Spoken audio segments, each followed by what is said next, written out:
In this video, I'm going to show you how to create these three-dimensional leaves and flowers to make a beautiful frame around our rainforest jungle cats. So the first thing we want to do is make sure that we are finished with our whole painting and that it is dry. On everyone's table, there's going to be a caddy with different types of paper in it, and you will get your own scissors and your own glue. Now what I'd like you to do to start out is I would like you to try to make your own shape leaves, and I'll have some examples on the board that you can get ideas from, but it's really fun just to go right to cutting. So one of the things that I like to do to make sure that my leaves are symmetrical, which is the same on both sides, is I would take a scrap of paper and fold it in half. And then I'm just going to cut sort of a half of a heart shape, and I want to make it a little bit bigger than I would think it would need to be. And when I open it up, I have my little leaf. Now when I go to, once I've made this, I want to glue it on right away so that it doesn't get lost.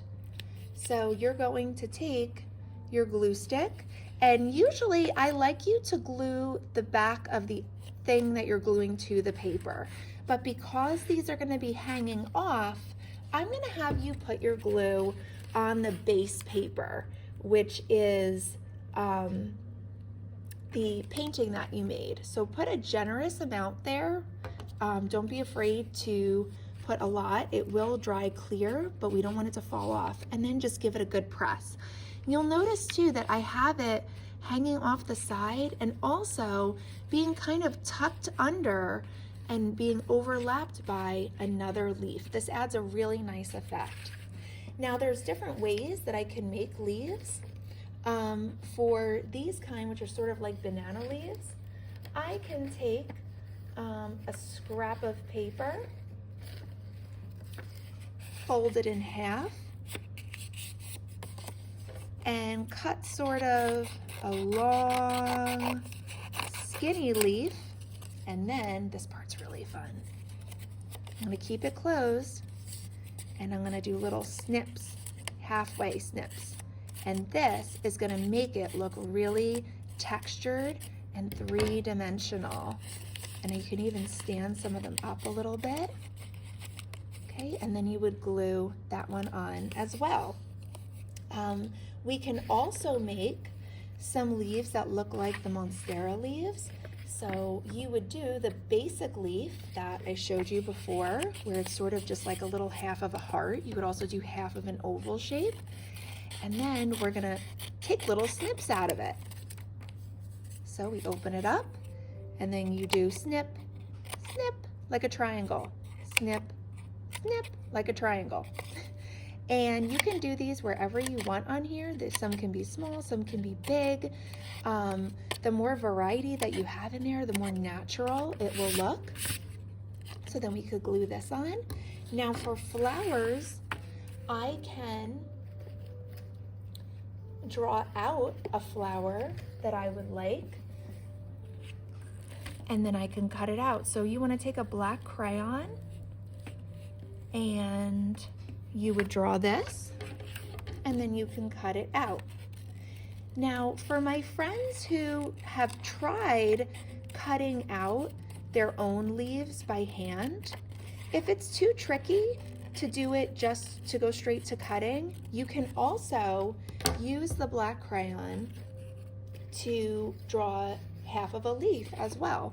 So you could fold your paper in half, and you can draw sort of just like a curved line like that. Like if you went this way, it would look almost like a really wide rainbow.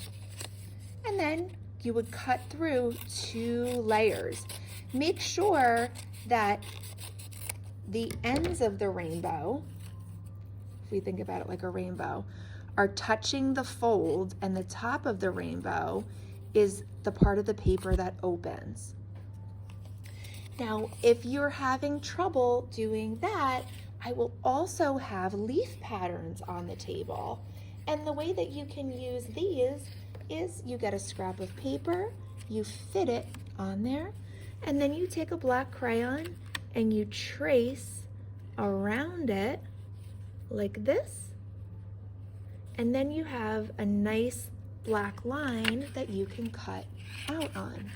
The final thing that I'm going to show you is we are going to have some tissue paper that we can use to create more beautiful texture.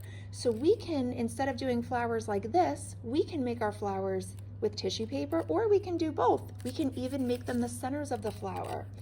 And you can take a little scrap of tissue paper and just sort of give it a little pinch and a fluff, and then put a generous amount of glue where you would like to stick it,